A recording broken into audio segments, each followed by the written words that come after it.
E aí pessoal, tudo bem? Bem-vindo aqui a mais um vídeo do canal. Hoje trazendo uma partida brilhante jogada pelo GM Iago Santiago no torneio internacional de Temuco, no Chile, torneio que está rolando.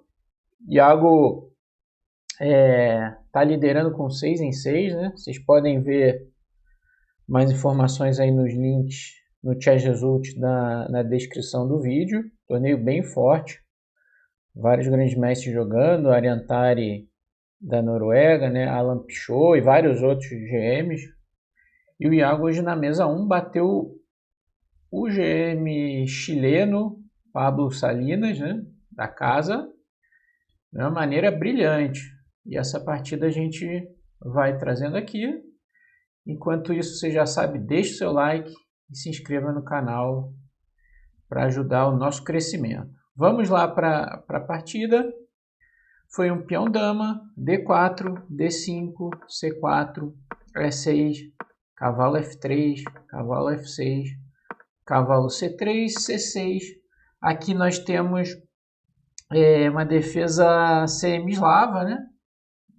Começou como gambito da dama, mas isso aqui é uma semi-eslava. O Iago jogou com G3, buscando fianquetar o bispo. É uma linha de gambito. As brancas não estão muito preocupadas com o sacrifício aqui, que as pretas podem tomar esse peão e defender, e elas vão buscar uma iniciativa no centro ou na ala do rei em troca, as brancas, né? Linha bastante aguda, como a gente vai ver. O C4 jogou o Salinas, o Iago seguiu com o bispo G2, cavalo de BD7 e B5, sustentando o peão e preparando o desenvolvimento do bispo em B7, o GM chileno. Iago jogou E4, é uma ideia típica, né? Buscar aqui a iniciativa no centro, né, em troca do peão.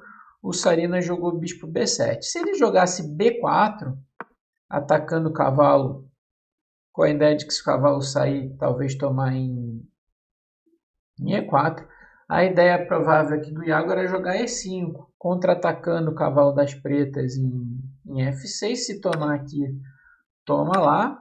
Mesmo que tome aqui em B2, as brancas podem tomar lá em G7.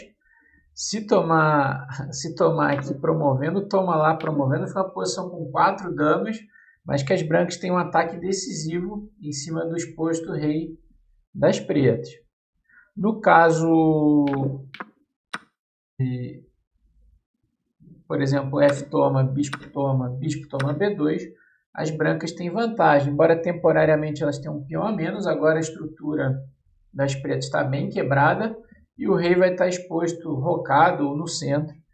O rei preto vai estar bem exposto, então as brancas teriam vantagem. Portanto, após E4, Salinas jogou bispo B7, que é o melhor lance. O Iago jogou E5. Ele dá a casa D5, mas ele ganha a casa de E4 para as peças, né? Especialmente para um cavalo. E a ideia dele aqui é cavalo G5, de olho no ponto F7, passar a dama para H5 e atacar também na ala do rei. E o Salinas jogou H6, foi para a melhor linha, mas é uma linha muito provocativa. Iago certamente estava por dentro aqui e jogou o lance crítico e mais agudo. E é possível voltar para E4, mas ele escolheu o cavalo tome E6, um sacrifício de peão, de peça, né? Que é bastante interessante. Tem que tomar. Agora ele dá um cheque em H5. O rei vai para E7 e cavalo E4, trazendo o cavalo para o ataque. Cavalo D6 é uma ameaça chata aqui, né? Aqui o Salinas jogou o melhor lance dama E8, não só propondo a troca de damas aqui, mas preparando a fuga do rei. E o Iago jogou o melhor lance bispo G5 cheque. Agora nós vamos chegar a uma posição de 2 peças pela torre, mas com o rei das pretas não tão seguro. Dama H4 cheque seria ruim por causa de rei F7. E agora o rei vai encontrar segurança em G8. O bispo G5 cheque, agora tem que tomar o bispo, e o Iago tomou a torre em H8. O Salinas corretamente voltou o rei para D8, e cavalo toma G5. Eis que chegamos a essa posição. As pretas materialmente têm vantagem, né? Bispo e cavalo por uma torre. Uma torre e um peão, né? Que em geral no meio jogo as peças são mais fortes. Porém aqui a situação é muito aguda, né? O rei das pretas encontrou segurança lá na ala da dama, mas ainda as peças estão descoordenadas, né? O peão de E6 é fraco, elas têm que jogar com precisão para manter a partida próxima do equilíbrio. E aqui jogou corretamente rei C8 Salinas, e o Iago abriu uma nova frente na ala da dama com A4, já que o rei foi para esse setor do tabuleiro, né?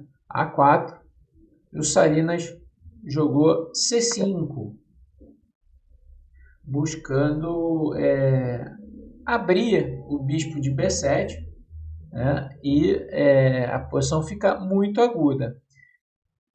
E aqui o Iago jogou muito bem, dama H3. Esse lance aqui pressionando em E6 é preciso. Por exemplo, A por B5 tomando peão seria uma possibilidade, mas a ideia aqui das pretas é jogar C por D4, e esses dois peões aqui, apoiado pelos cavalos, né, se pode vir para cá, eles são bem perigosos aqui, né? Pode avançar D3, C3 mais tarde, vai ter bastante contra-jogo. O Iago, então, ao invés disso, jogou dama H3, de olho no peão de E6. Salinas defendeu bem, fez o único lance correto aqui, cavalo C7 defendendo o peão.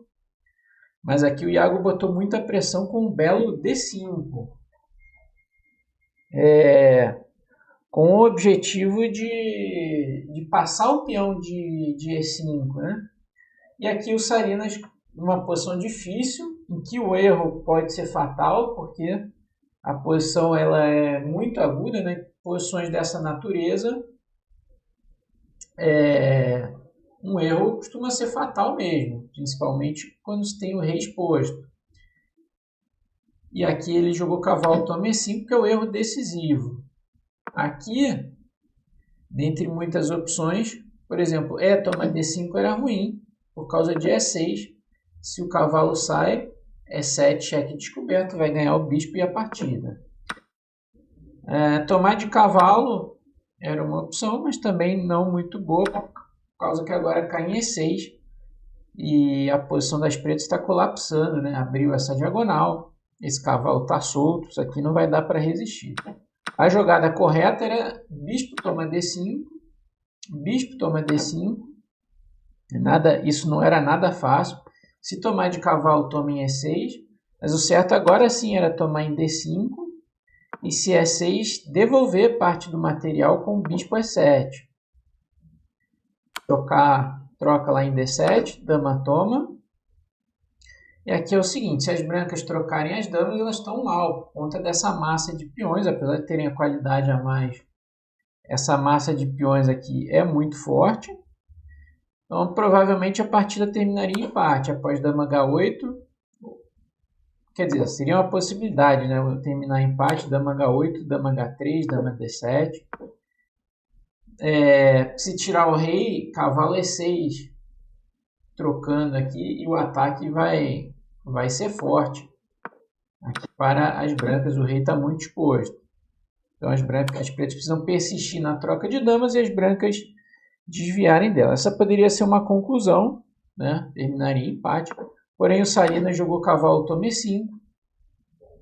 E aqui o nosso GM Iago foi implacável, jogou muito bem. Torre de F1, natural. Cavalo D3, cavalo toma E6. Cavalo toma E6. Se tomar a torre em E1, cavalo toma F8, cheque, descoberto. Se rei D8, cavalo E6, cheque. Cavalo toma E6, torre toma E1 e vai ganhar o cavalo cravado com vantagem material e ataque decisivos. Então o Salinas tomou, agora a torre toma, ameaça a dama e cheque descoberto, tem que jogar a dama D7. E agora uma continuação muito forte do Iago, D6. Ameaça mate em 1, torre E8 cheque, porque a torre está cravada e tirou a casa C7. Aqui o Salinas jogou rei D8, né? Se bispo toma D6, simplesmente torre toma D6, a dama está cravada, não pode tomar. Toma lá, toma em H3, rei C7, torre D7 cheque. Por exemplo, rei B6, A5, rei A6, torre D6 ganha, rei C6, torre toma G7 ganha, o bispo está voltando para G2. Então, rei D8 jogou o Salinas, deu um cheque em H4, rei C8, bispo H3, ameaçando torre E8, mate,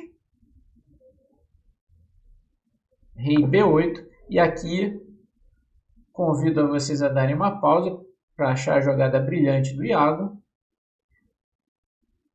Torre E8 cheque,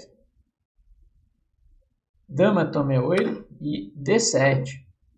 E agora o peão apoiado pelo bispo está coroando, né? Ataca a dama, ameaça D8, a dama apoia a casa D8, as brancas ganham a dama e a partida. Aqui o Salinas esperneou um pouquinho, deu a dama e ficou com dama por 2 peças, mas está bem perdido. Iago jogou bem aqui, bispo H3, melhor do que bispo toma E5, cavalo E5 com algum contrajogo, né? Bispo H3, aqui o bispo pode voltar para G2 para proteger a diagonal. B4, bispo G2, bispo toma, dama toma, torre D8. Em C4, Salinas tomou em B2, mas aqui está perdido. A5, ameaçando A6 e mate. Jogou A6 o Salinas, torre E1. Agora torre E8 é uma ideia. Bispo D6. Podia jogar torre E8, mas dama B3 é bem dura. Agora o cavalo está sem casa, né? Antes ainda tinha cavalo D3, mas tampou. O bispo tampou a coluna, o cavalo está perdido.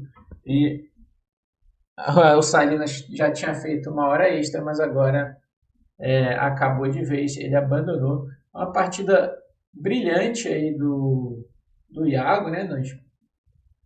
Nós vimos aí bem consistente. A precisão foi de 95,9 a 88,5. Numa partida aguda, assim, a pressão altíssima que ele fez, né? E está muito bem no torneio, né? Com 6 em 6, liderando. E vamos acompanhar e torcer para o GM brasileiro. Então, se você gostou, deixa o like, se inscreva no canal, fique ligado aí nos nossos vídeos. Valeu e até a próxima!